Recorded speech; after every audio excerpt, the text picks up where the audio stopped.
What is Jordan Morgan's best position? And what is the best five for the Green Bay Packers? Brandon Thorn from Trench Warfare joins us on the show for the first of our rookie orientation series, and it starts right now.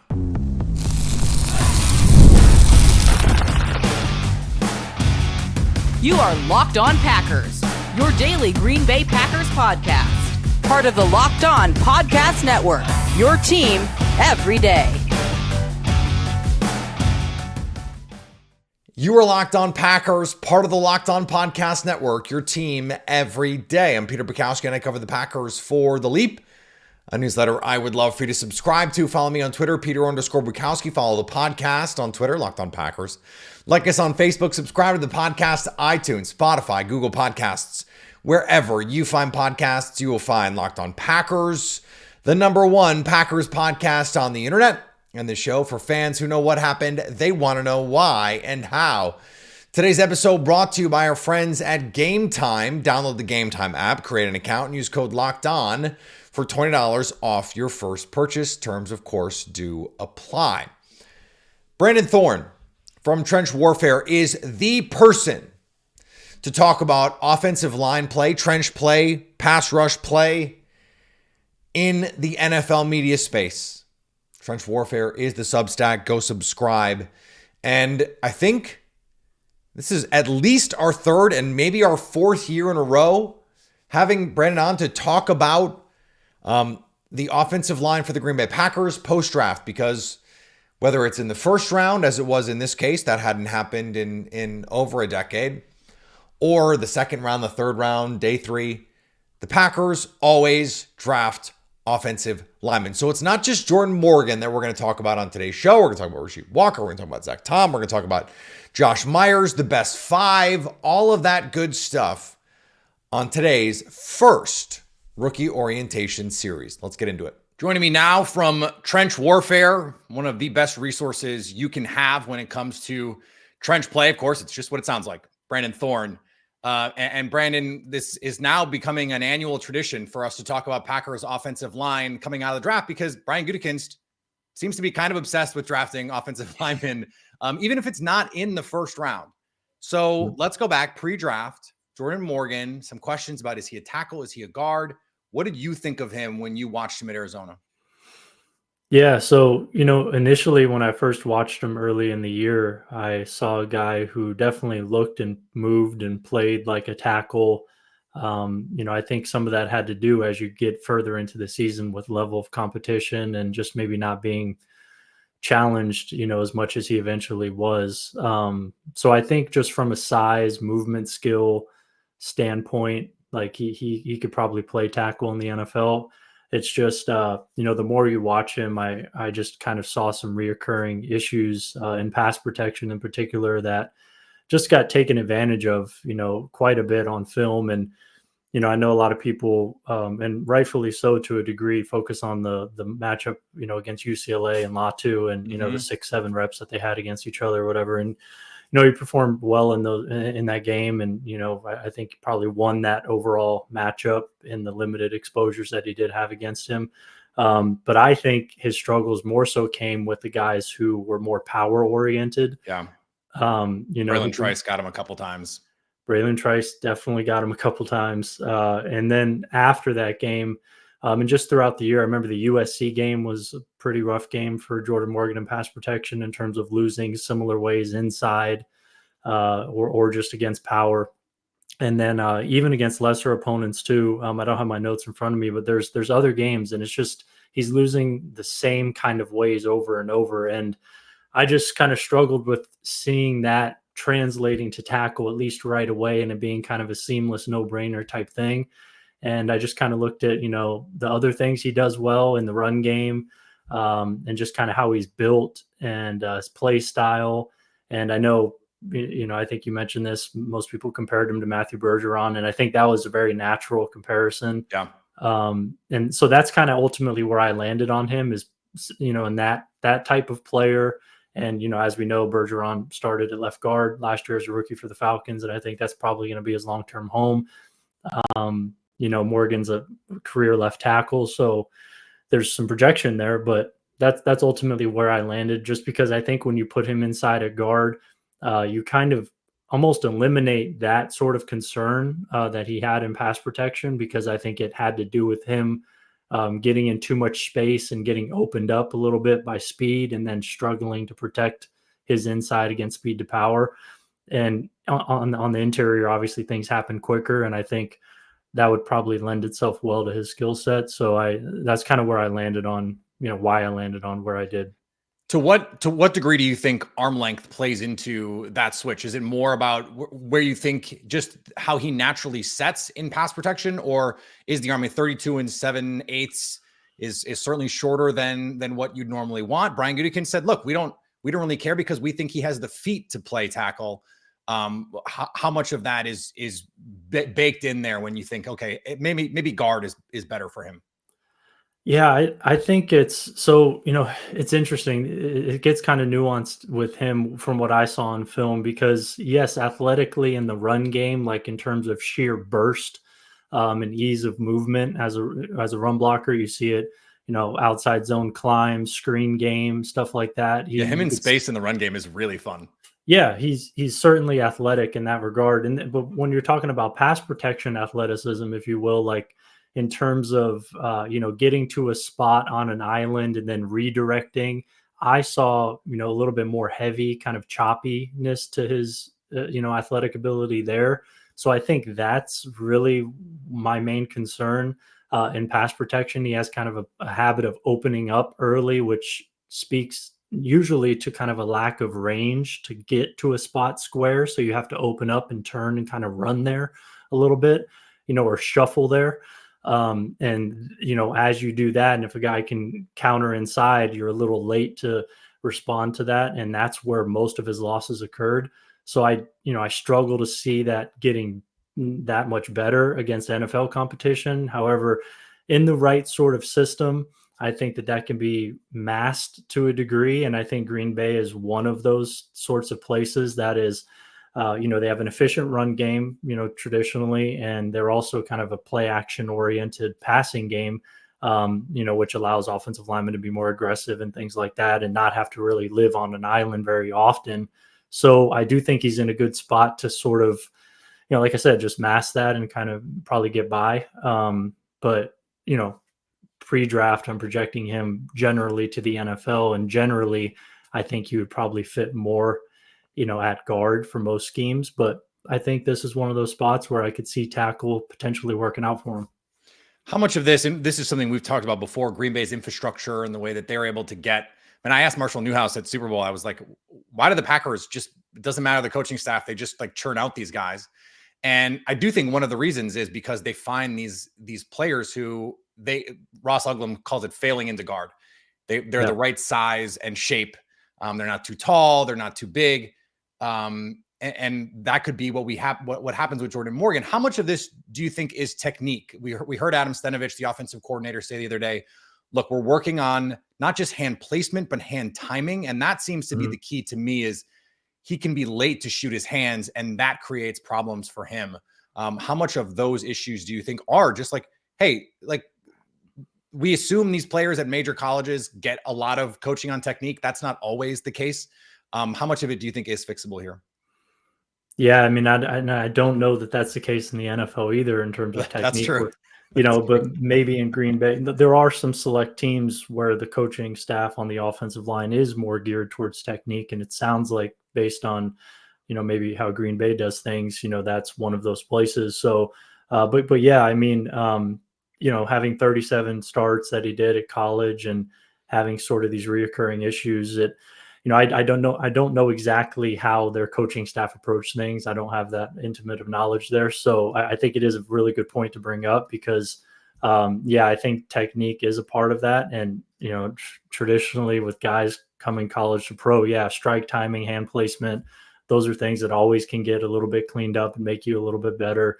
If he does actually make, a significant jump in that area, in those areas, then I think that'll help him protect his chest a little bit more, keep guys away from his frame, and that could allow him to anchor better and maybe, even, buy him some time to get his feet back in front of a block, a little bit quicker and things like that. So it definitely can help. And, I don't think it's that like speculative to say like, yeah, like, that'll probably happen, in Green Bay with this infrastructure and all that. So yeah, this is a good spot for offensive linemen to land generally. And I think that's, applies here.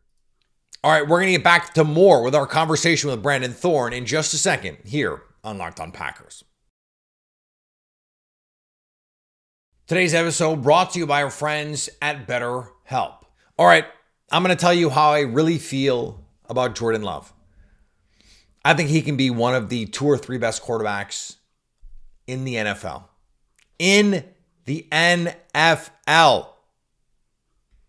Getting that off your chest, being authentic to yourself, it's a crucial step in moving forward. And therapy can help you get there. Therapy can be different for everyone. Most of us have bigger problems than the quarterback for our favorite sports team. And it's important to get things off your chest every once in a while. If you're thinking about starting therapy, give BetterHelp a try.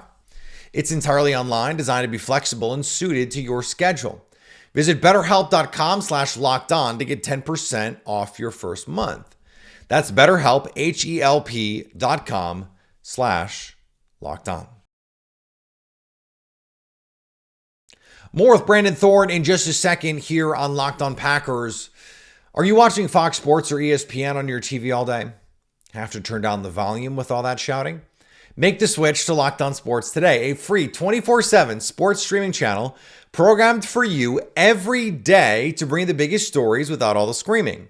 Locked On Sports Today brings you the can't-miss analysis, opinions, and news streaming 24/7 on YouTube or the free Amazon Fire TV channels app, part of the Locked On Podcast Network, your team every day. I want to ask you about this offensive line as a whole, too, because they have this question of where to put everybody. Yeah. Right now, Jordan Morgan is playing left tackle in the mini camps and the rookie camp stuff. But we saw Rasheed Walker, especially at the end of last year, play at a high level. Zack Tom has developed into a very good right tackle. We don't know what the future of Josh Myers is at this point. If you were going to try and project like the best 5, what do you think makes the most sense for this team? Yeah, I mean, I think you let Morgan and Rasheed Walker battle it out for left tackle. You keep Tom at right, just based on how he's played, even though maybe, his ceiling is, a little bit higher at center or something like that. That's, it's pure projection, really. Yeah. It's just kind of based on skill set. But, the fact that you have a quality starting right tackle, there's no need to change that, I don't think. So, that's how I would handle tackle for sure. And I mean, they even have Andre Dillard's on this team now, is kind of a backup. So, I mean, it's like this team has depth, like viable depth, at the position now, which, traditionally they always kind of do it. It's crazy. They just have depth everywhere, it seems like. But that's how I would handle tackle. And then inside, I think Elton Jenkins is pretty much locked in, sure, at his position at left guard. So then it's a center right guard thing. And that's where I'm not, I get the feeling that the narrative on Josh Myers is like, he's done, like this is what he is. And, let's kind of move on. And I'm kind of a little bit more optimistic, I guess. Oh, really? Yeah, I mean, I don't know that that's the case yet, just considering his background. And I remember, kind of writing him up, and I remember how I, just doing the research on him, and just, I remember he came from like a wing T offense in high school. So he wasn't pass protecting at all. And then in college, he only played 20 games or something like that before he declared early. I thought he actually should have stayed to get kind of another year. But anyway, he came out. He's big and he's athletic, so that's kind of what he's had. But he's always had struggles with sticking and sustaining on guys in the run game. He falls off a lot of blocks and gets beat clean. And that's one of those things that just hasn't really improved as much as it should. I realize that's the case. But he's a relatively young guy. I think he's 25, going to turn 26. And considering his background not being super experienced, like I don't know that he is fully maximized yet. Like there's nowhere for him to go. So at worst case, he's going to be competing for a job, I guess, with Jacob Monk. The rookie from Duke. I don't know if somebody else here is going to potentially compete for that job, but probably those two guys. And then right guard maybe he'll compete for a job at right guard with Sean Ryan. I guess those 4 guys, or was that 3 guys? I think it's those 3 guys for those 2 spots, unless there's somebody else I'm missing that could potentially get in here. But those, unless you want to move Jordan Morgan, and that was sort of the early speculation, was you cross train him and then you maybe find out, okay, but this is the problem, Brennan, as you know, like career left tackle, not just sliding to guard, but then switching sides. Like that's a lot to put on a rookie and expect him to just make this a seamless transition. Like can you try and give some perspective on just like why that's not how in Madden you can just change a position and everything works? Like it's not like that. Yeah. I mean, changing positions is tough. Changing sides generally is more tough, just because you kind of have to flip everything on its head in terms of the way you're moving. Your strong side becomes your weak side and vice versa. So, your post foot is now the opposite side, right? So it's just different. It's like switching hands, writing, handwriting with different hands, or there's been a lot of analogies. Josh Sitton, of course, has the great one. Yeah, the famous one. Yeah, wiping with the opposite hand. So it's just, that's kind of a good way to describe it, because it's just unnatural at first. I think, if you have enough time to do it, you can do it. So if it's like, hey, it's spring and you're going to be switching sides, so start now, then I think that's probably, like, you look at Tristan Wirfs, he did that for Tampa. They told him in March or something. They're like, okay, you're switching sides. You have 6 months, get used to it, kind of thing. But if you're doing it, a week, before the season, or 2 weeks even before the season, or, in game, things like that, that's when it gets really tough. But I think if you have enough of a runway to instill new habits and, new muscle memory and things like that, then I think it could be done. So I think that's the key. It's just the timing of it more than anything. And it doesn't seem like the Packers have a big appetite to do it right now, unless they're just like hiding something from us, and he's going to, show up right guard week 1. Like that would be weird. We'd certainly see it in training camp to be sure, but that's why this is all very interesting. You mentioned Jacob Monk. Tom Silverstein, longtime beat writer in Green Bay, wrote this piece that somehow I missed yesterday about the Josh Myers piece of this, and how actually the long-term center could be Monk. He was, though, like in the 260s on a lot of the consensus boards. I know that you watch a lot of guys in the pre-draft process. Was he someone that you were able to get to before the draft? Yeah. I have my scouting report. People can check that out on Bleacher Report. So I did a deep dive on him, and yeah, I mean, this guy, little background. I mean, he was one of the 3 or 4 most experienced players in the draft. He has 58 starts, which is crazy. And two-time captain. Yep, captain, 44 consecutive starts, and he played right guard, right tackle, center. Oftentimes this year would switch in game, between center and right guard. So proven versatility. Obviously checks all the boxes in terms of, what he brings to the locker room, and just, teammate, that, those kind of things, highly regarded in the program. So he has kind of all that checked. It's just when you watch him, I think that there's some limitations athletically, specifically moving laterally. And then also, that coupled with sort of below average length, which I'm not too much of a stickler on, but when you're not that great of a mover laterally, and you don't have a lot of length to kind of overcome or circumvent that, it creates issues on his tape specifically, where guys just get into his frame a lot, and I just think that's going to be tough to overcome in the NFL. I do think he's strong. If his hands are able to kind of get worked inside, and he's able to create some leverage with his hands, he's a strong person, a strong blocker, but he just gets kind of, bullied a little bit too much, because he just can't establish that first meaningful contact on guys very often, and he doesn't recover very well. That's what I saw. At least I compared him to Joe Looney. I don't know if people remember him. He was kind of a spot starter for the Cowboys for a while. Yeah. A valuable player, a good guy to have in the locker room, a good guy to have on the line as a backup, a swing interior backup. he's coming in very different than Myers came in, right? He's more of the, well, obviously 58 starts compared to 20 starts. So it's going to be an interesting dynamic there for a guy who has that much experience versus a guy, he probably still has more experience than Myers. I was just going to say, I wonder if you add up all the games in college and the NFL, if he's got more than Josh Myers does. Yeah. So it's just going to be an interesting dynamic. Myers is, I think, just, more athletic guy.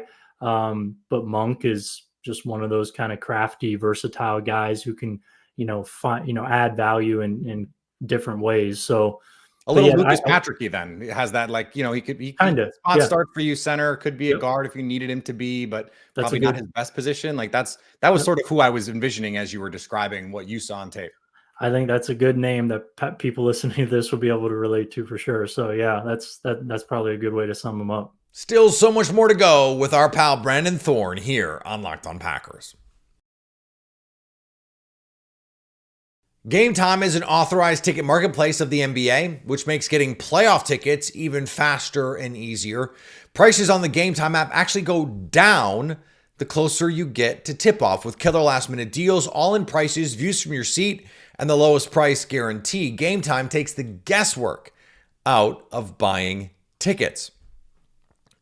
Save up to 60% buying last minute for sports, concerts, comedy, theater, and more. Save even more with exclusive in-app deals on select seats ahead of the game or event.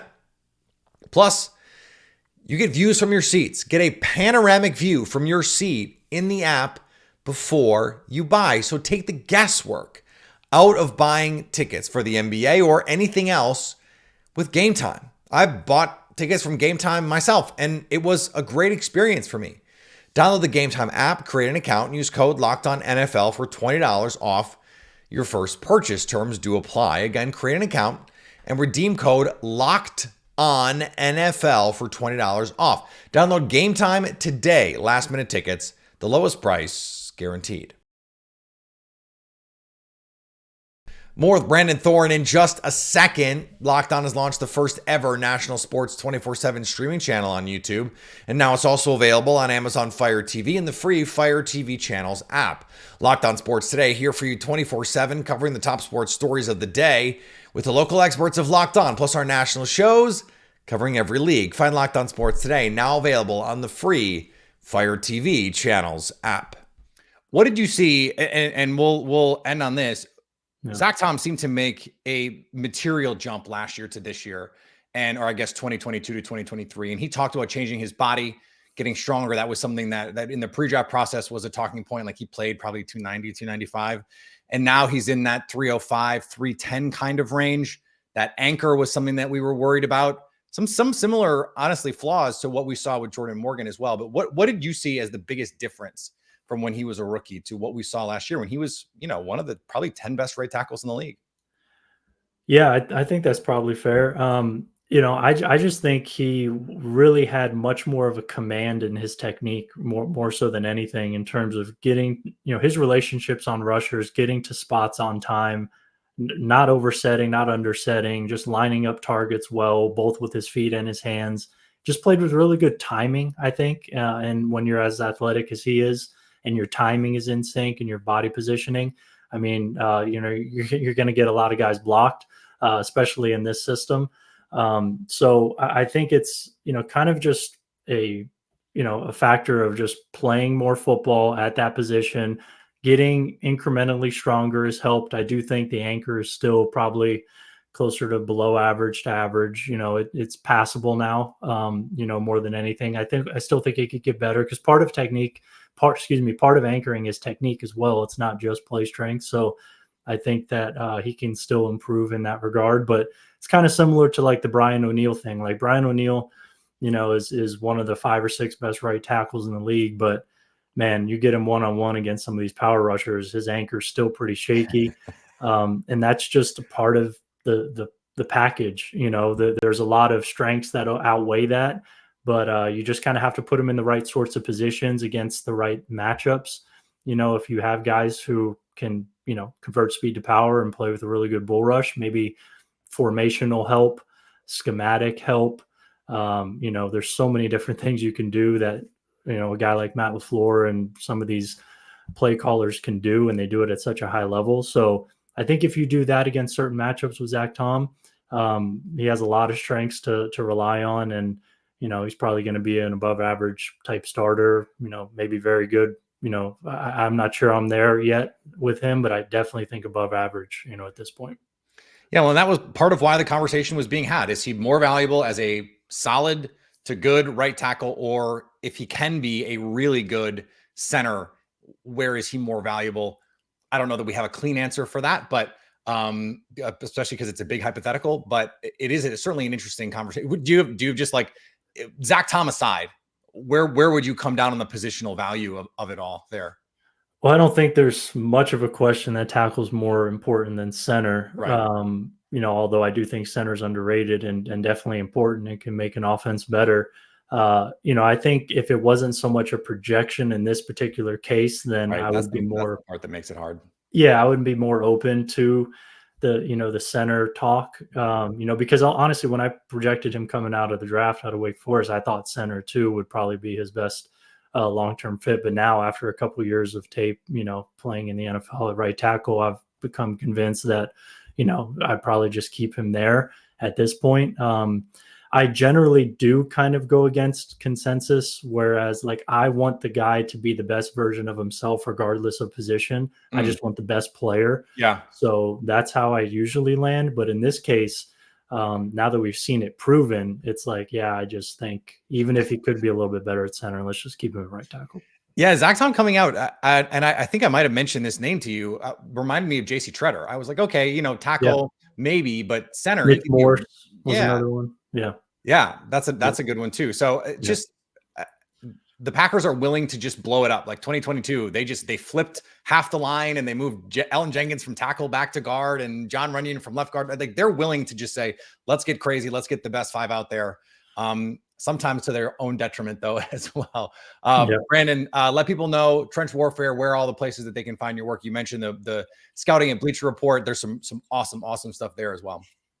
Yeah, I mean, the easiest way to find my college stuff, you could pretty much type any offensive lineman that's been drafted the last 4 years into Google with my name, and it'll come up on Bleacher Report. You could read a scouting report there. And then trenchwarfare.substack.com is all my personal work that I find most interesting and do. And now that it's off season, I'm going to be doing a lot of pass rusher stuff, a lot of film rooms, and then I do my like top 75 offensive linemen and my offensive line almanac and just different things like that. So just kind of fun pieces for people who like trench play. If you want a resource, Brandon is the best resource for you. Brandon, thanks for the time, man. Absolutely. Anytime. All right. Thanks to Brandon for joining the show. Always, and I mean this, always awesome to talk to him. One of the best voices we have in the sports media space talking about trench play. Back tomorrow, much more. We've got Maddie Hudak coming up on a rookie orientation series. We've got Jim Nagy coming up on a rookie orientation series, like going whole hog on this Senior Bowl class and everything going on with the Senior Bowl, because the Packers, they really do seem to love a Senior Bowl. So much more as we roll through the offseason here on Locked On Packers. Follow me on Twitter, Peter_Bukowski. Follow the podcast on all of the social medias, Locked On Packers, on X, on Instagram, on TikTok, on YouTube. Go subscribe on YouTube. Go subscribe wherever you get podcasts so you can stay Locked On Packers.